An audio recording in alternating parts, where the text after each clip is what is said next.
Olá, esse é o programa Academia em Debate e hoje estaremos tratando de um tema que nós temos certeza haverá de despertar em você algumas emoções e alguns questionamentos. Estamos falando a respeito do fim do mundo, da escatologia.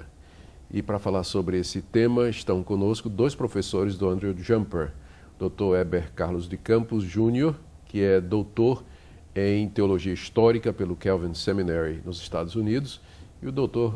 Leandro Antônio de Lima, que é doutor em Letras pela Universidade Presbiteriana Mackenzie. Muito bem-vindos. Obrigado. E eu quero começar definindo as coisas, né? Eu usei a palavra escatologia, mas nem todo mundo sabe o que é que escatologia significa, doutor Leandro. O termo em si, escatologia, significa o estudo, a doutrina das últimas coisas, né? Portanto, diria a respeito às coisas relacionadas ao fim dos tempos, ao fim do mundo. E esse é um conceito distintamente cristão ou está presente em outras religiões? Que um dia o mundo vai acabar? A maioria das religiões crê que um dia esse mundo vai passar por algum tipo de transformação, vai acabar. Não é um conceito exclusivo do cristianismo, não. Sim. E, doutor Heber, haveria então, você poderia explicar qual então é a diferença principal entre a maneira como o cristianismo olha para o fim do mundo e a maneira como as outras religiões encaram esse fim do mundo? O que é distintivo do cristianismo? Eu estou meio gaguejando hoje porque o tema é emocionante. Né? Eu creio que a maioria do público que nos ouve está acostumado a ver filmes que mostram essas questões do fim terminarem normalmente em catástrofes. E também ter essa sensação de que o ser humano pode achar uma solução em meio a essa catástrofe para sobreviver. Nesse sentido, o cristianismo é muito distinto. Primeiro porque, embora o cristianismo fale de coisas que aparentam catastróficas no fim, e a gente pode discutir sobre isso daqui a pouco, mas elas caminham para um fim designado, um propósito estabelecido. Então a gente fala que o cristianismo tem uma história que ela é teleológica, ela tem um fim para ser atingido. E esse fim vai ser conquistado não por nós, mas por Jesus Cristo, que é a figura central dessa história. Tá certo. Tem um livro na Bíblia, e eu creio que a sua tese de doutorado foi especificamente sobre ele, né, que é o livro de Apocalipse, Isso. que não pode ficar de fora quando a gente vai discutir essa questão toda de escatologia. E uma das grandes dificuldades que os cristãos encontram quando chega na área de escatologia é como eles vão interpretar o livro de Apocalipse, porque ele é a fonte, vamos dizer, quase que primária e fundamental para o nosso conhecimento acerca das últimas coisas. Existe uma maneira melhor, correta, superior de interpretar o livro de Apocalipse, ou a gente deve desistir completamente porque é um livro cheio de símbolos, de figura, dragão? Como é que fica a interpretação desse livro, doutor Leandro? Sem dúvida é um dos livros mais difíceis de interpretar, porque, de certa forma, nós não estamos muito habituados com o gênero literário do livro. E por isso, muitas vezes, quando se interpreta, se tenta interpretar igual se interpreta uma epístola ou uma narrativa histórica, né? Geralmente buscando o sentido mais literal do texto. E isso, no meu entendimento, pelo que eu compreendo, certamente é o grande problema na interpretação do livro.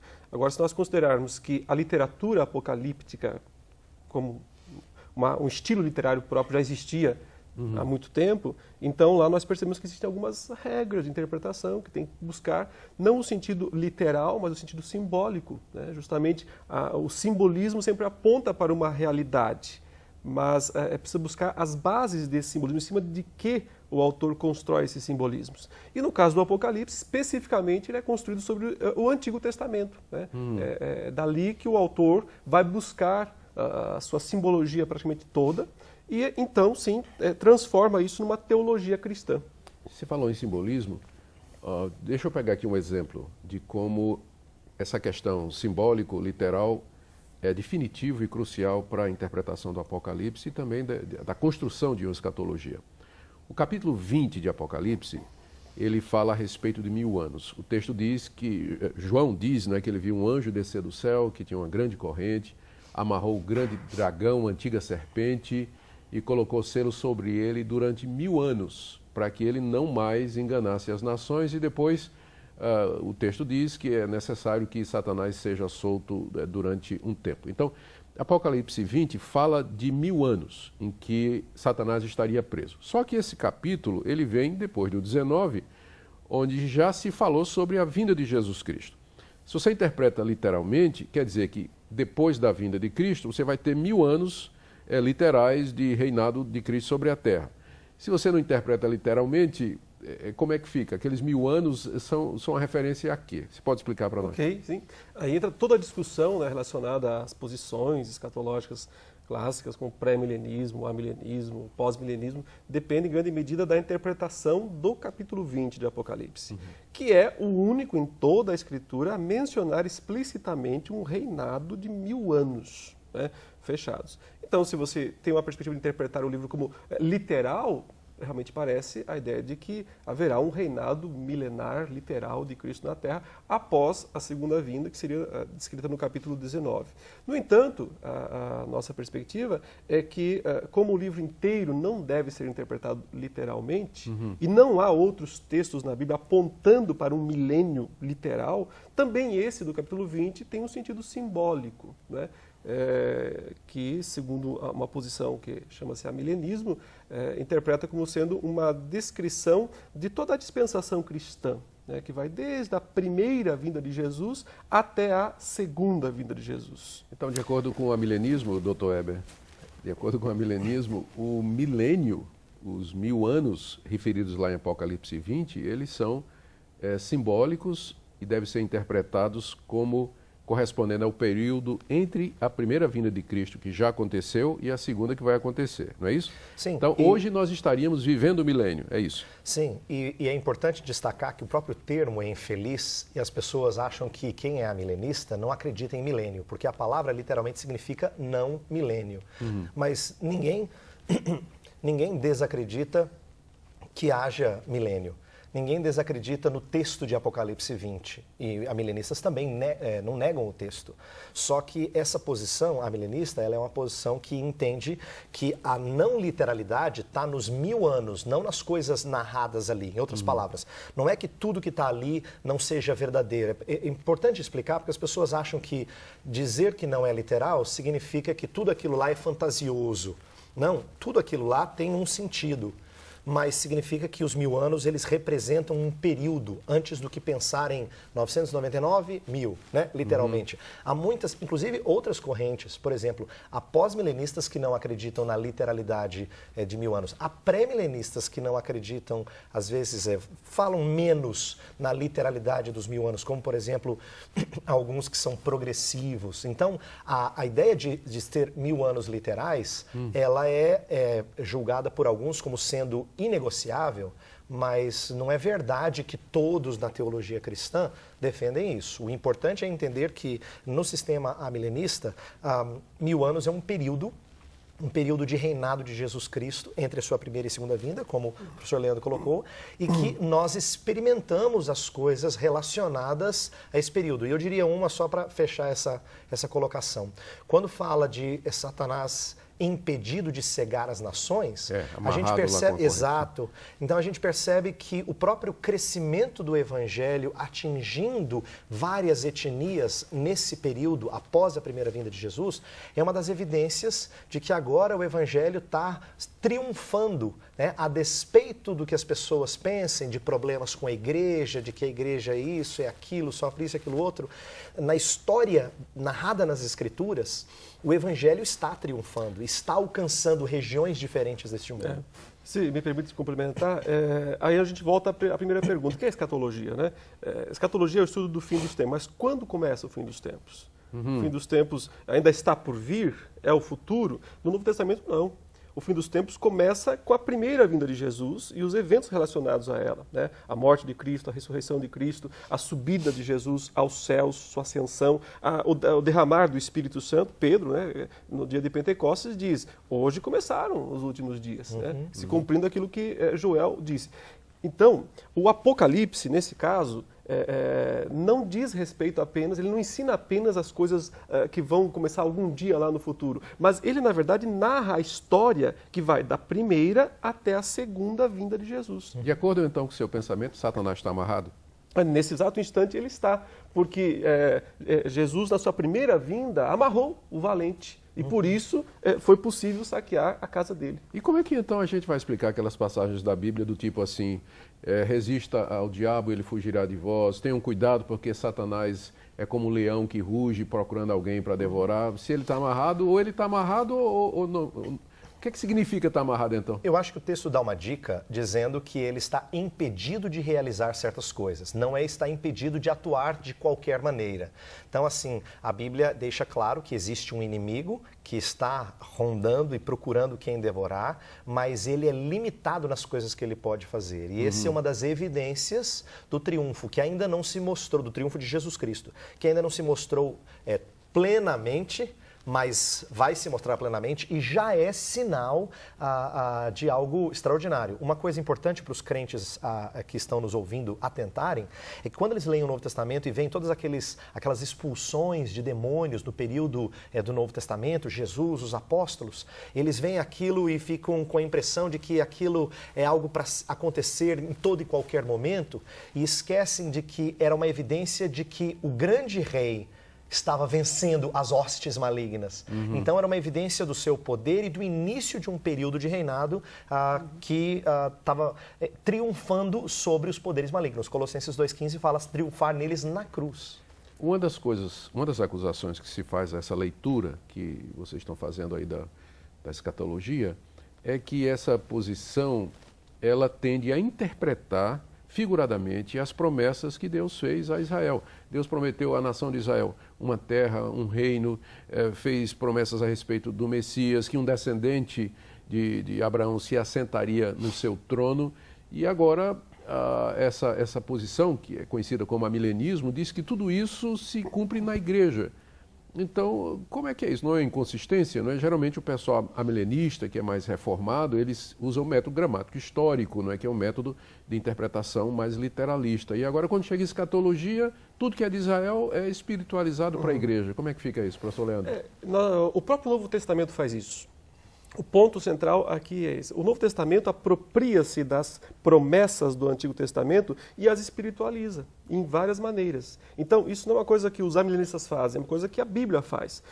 Um caso bem fácil de identificar é quando em Atos 15, Tiago se pronuncia a respeito da inclusão dos gentios na fé, ele cita a profecia de Amós, que diria a respeito ao levantamento do tabernáculo caído de Davi, que qualquer pessoa pensaria que diria respeito a um reinado literal de Davi aqui neste mundo. E ele diz, se cumpriu hoje aqui na inclusão dos gentios na igreja. Então, é o Novo Testamento que faz isso. Ele mostra que as profecias que pareciam ser literais no Antigo Testamento têm cumprimento espiritual no Novo Testamento.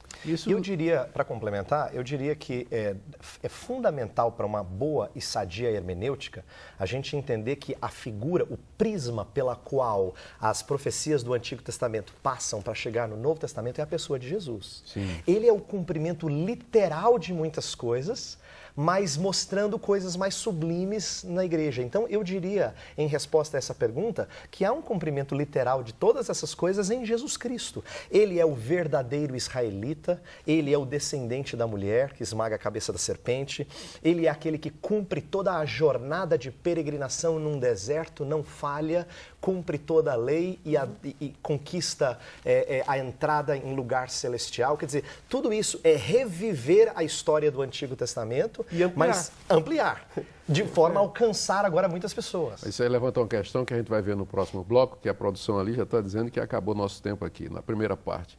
Como é que fica então a nação de Israel? Qual é o futuro de Israel dentro dessa perspectiva escatológica? Depois do nosso intervalo. Fique conosco.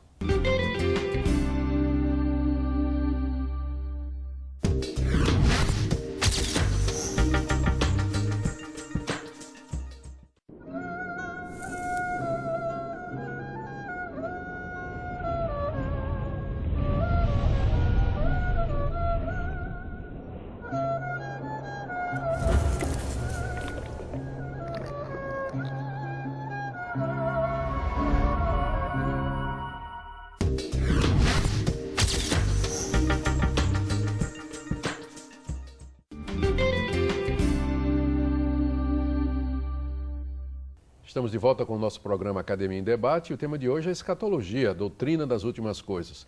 Para falar sobre isso, nós temos aqui no nosso estúdio o professor Heber Carlos de Campos Júnior, que é doutor em Teologia Histórica pelo Calvin Seminary nos Estados Unidos, e o doutor Leandro Antônio de Lima, que é doutor em Literatura, com ênfase em Literatura Apocalíptica aqui pela Universidade Presbiteriana Mackenzie.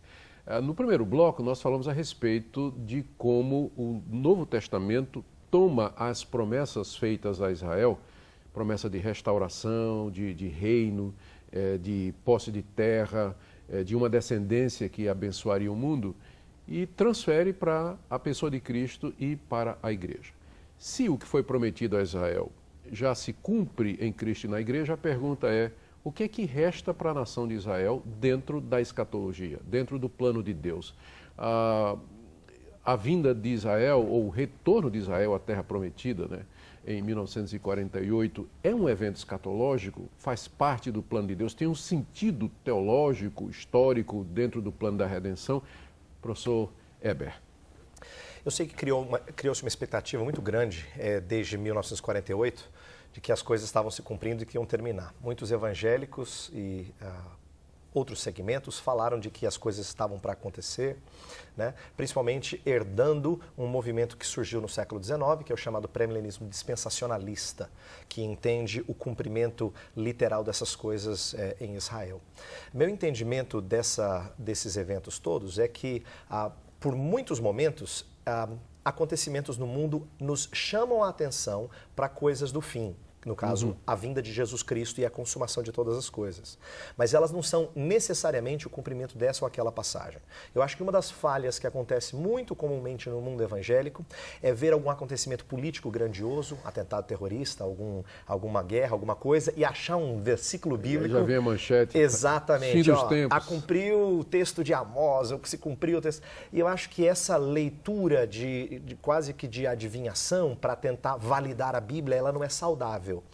A Bíblia ela apresenta que as coisas vão de se cumprir e ela fala, por exemplo, de um destino glorioso para Israel perto do fim. Romanos 11 fala de Israel ser de novo reenxertado na oliveira. E isso mostra que Deus tem planos redentores para Israel também. É frequente eu ouvir de amigos que têm posição diferente da minha, dizendo: Heber, eu não sabia que vocês pensavam coisas boas acerca de Israel, porque eles têm a impressão de que a gente despreza Israel totalmente, o que não é verdade. Romanos 11 fala de uma salvação que os atinge. Porém, o meu ponto é mostrar que nós não devemos achar que Deus dicotomize o seu plano redentor, tendo um plano para Israel e outro plano para a igreja. Eu acho que isso não é saudável e a Bíblia não nos permite fazer essa divisão, porque você divide o livro... a Escritura em duas partes. Não há continuidade entre o Antigo e o Novo. O professor Leandro, no primeiro bloco, falou uma coisa muito importante que eu acho que a gente precisa rever, que é a importância de ler o Novo Testamento com olhos no Antigo e não fazer essa dicotomia. Eu sinto que alguns evangélicos eles fazem a dicotomia pensando que as coisas que estão sendo profetizadas lá não acontecem nessa era agora, ainda vão acontecer. Então eles acham que há continuidade, mas essa continuidade ela é quebrada por um parênteses. E isso que é muito ruim, sem entender que Jesus Cristo, na sua primeira vinda, já cumpre muitas coisas do Antigo Testamento. Você falou aí em sinais. Jesus, no seu sermão escatológico, se referiu a uma série de eventos identificadores, ou facilmente identificados na história, ou pelo menos, se não facilmente, coisas como guerra, terremoto, peste, fome, nação contra nação, a perseguição contra o cristianismo, e ele dizia que aquelas coisas eram como que sinais do fim. Em que sentido as guerras e terremotos? Porque desde que Jesus disse isso, há 2000 anos atrás, professor Leandro, essas coisas vêm acontecendo. Sim. Então, em que sentido estas coisas são sinais do tempo? Elas indicam a proximidade da vinda de Jesus? Podemos marcar, então, uma data aproximada para a vinda de Jesus, com base nesses sinais, dizer, olha, está chegando, está ficando cada vez pior, ou esses sinais têm algum outro propósito? A expectativa do cristão, né, à luz do Novo Testamento, tem sempre de esperar a vinda. Pode acontecer a qualquer momento. Agora, ninguém pode marcar uma data, né? Isso seria ir além do que a Bíblia revela. Em Mateus 24, Jesus está respondendo a duas perguntas. Né?